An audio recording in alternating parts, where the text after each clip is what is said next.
Nous voilà de retour sur le plateau de Village Semences. Nous allons aborder un débat extrêmement important. Nous avons beaucoup de start-up, beaucoup d'innovations et une question se pose autour des data. Que valent les données des agriculteurs? Comment les collecte-t-on?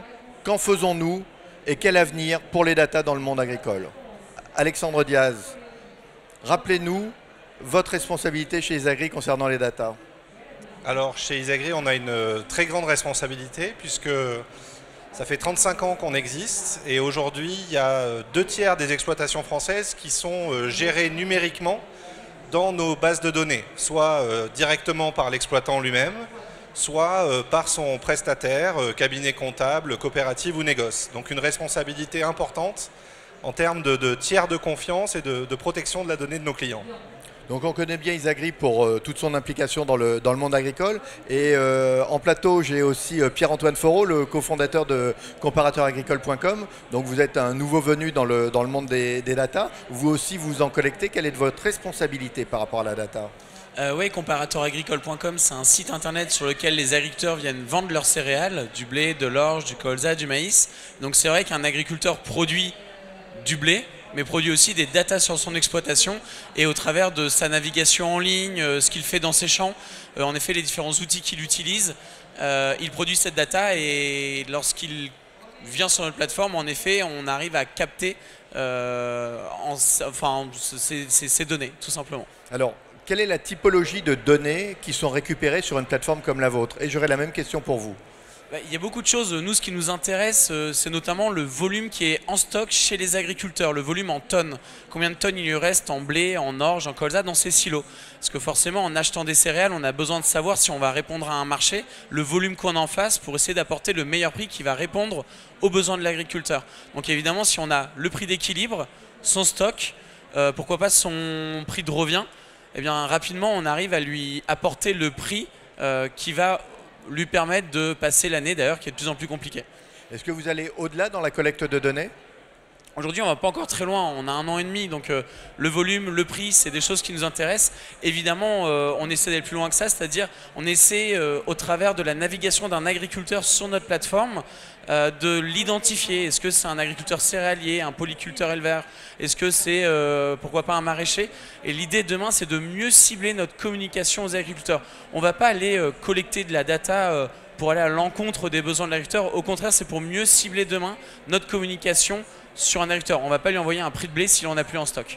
Alors, est-ce que vous allez aussi un cran plus loin par rapport à la géolocalisation? C'est-à-dire que par rapport à un territoire donné, vous allez pouvoir avoir des données précises? Oui, complètement, parce que nous, pour donner un prix de blé, on est obligé de savoir où est situé l'agriculteur.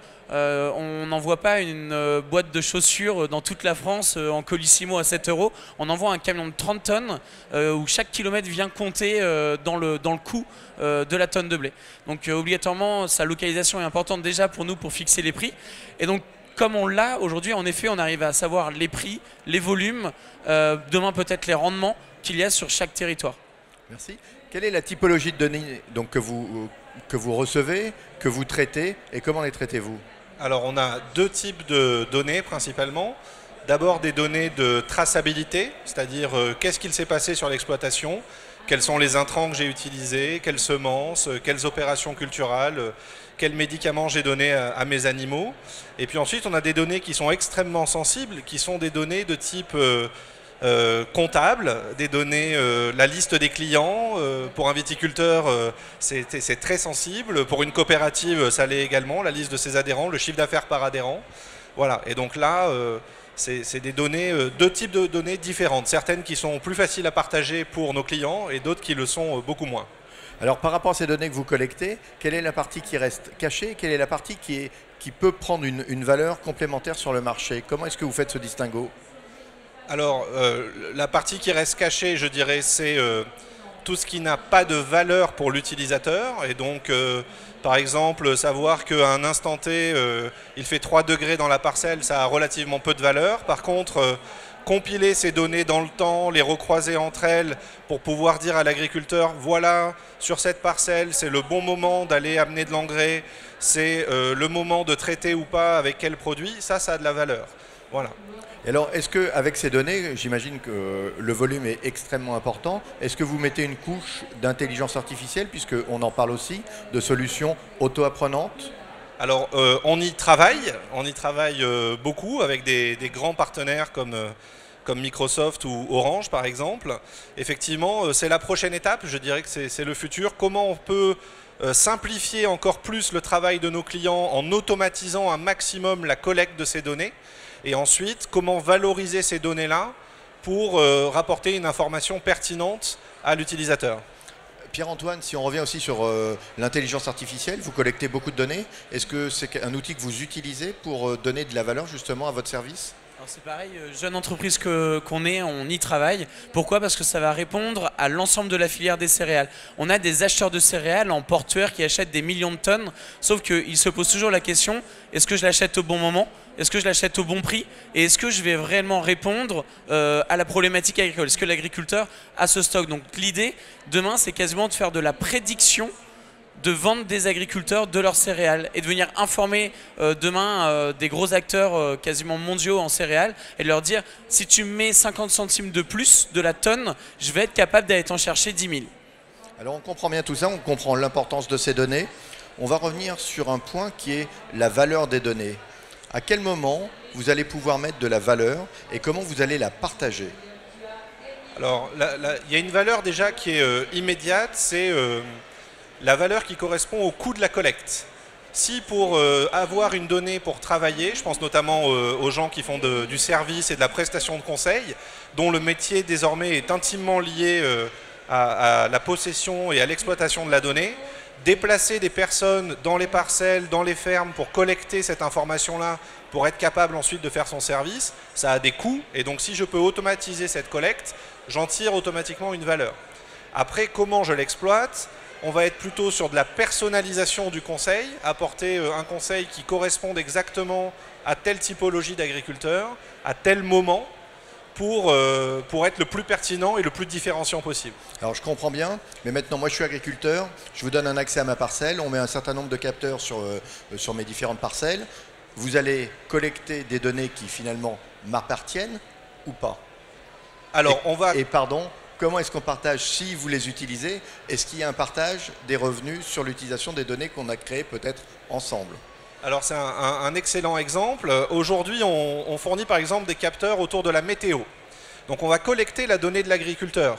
On va la collecter avec son accord pour pouvoir lui renvoyer des informations qui vont être quel est l'état d'avancement de tes cultures, quand est-ce que tu dois aller traiter, est-ce que tu dois aller traiter ou pas. Et donc là, on peut fournir des économies importantes en termes d'intrants. Vous prenez un producteur de pommes de terre, il va pouvoir se passer de 1, 2, voire 3 passages de produits phytosanitaires à l'année. On partage cette donnée dans la communauté. Donc chaque agriculteur qui possède les capteurs a accès aux données des différents agriculteurs du voisinage. Et donc de ce fait, il investit moins, lui, dans ses capteurs propres et on mutualise cette donnée entre agriculteurs. Mais ce qui est important, c'est que la donnée, elle reste toujours à l'agriculteur et c'est lui qui fait le choix ou pas de la partager. Est-ce qu'il y a une notion juridique derrière la propriété de la donnée? Alors il y a une notion juridique qui est encore assez floue. Aujourd'hui, la donnée légalement n'appartient à personne en dehors de celui qui la capte. Après, contractuellement, et nous on est assez attachés à ça, la donnée reste et appartient à l'agriculteur. Il y a la FNSEA vient de lancer sa charte dans ce sens-là. Voilà, l'idée c'est bien d'être tout à fait transparent vis-à-vis de l'agriculteur ou vis-à-vis d'une autre typologie de client. Ça peut être le concessionnaire, le vétérinaire, la coopérative, de dire voilà, vous avez acheté un service, ce service comprend des données.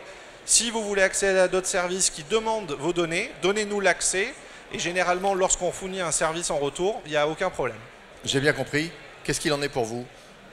Moi j'aimerais demain que les agriculteurs soient rémunérés des données qu'ils produisent. Je suis fils d'agriculteur, futur agriculteur, donc évidemment aujourd'hui non, ils n'en voient pas le moindre euro et en effet c'est parce que sur une exploitation aujourd'hui on ne l'exploite pas comme il le faut et en effet c'est des prestataires qui vont je dirais compiler l'ensemble de ces couches pour apporter une vraie valeur sur l'exploitation.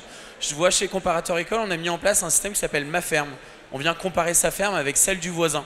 c'est assez marrant. On donne, je sais pas moi, son prix d'équilibre et on nous dit si nos voisins ont un prix d'équilibre plus important ou plus faible. Donc je partage entièrement l'avis d'Alexandre de dire que cette donnée, on la partage avec l'ensemble de la communauté. Elle n'est pas du tout personnellement, on ne dit pas Monsieur Dupont, lui a un prix d'équilibre de X.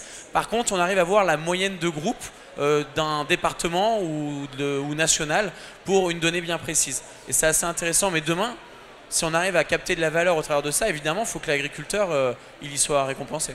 Alors j'ai une dernière question qui devrait vous plaire, et je vais commencer avec vous. Comment on crée avec cette data, c'est-à-dire qu'on est en train de collecter beaucoup d'informations, comment on crée de la valeur du champ à l'assiette? Je crois que ça vient de chez vous, ça. Ouais, alors je sais pas si ça vient de moi, mais en tout cas c'est vraiment l'objectif.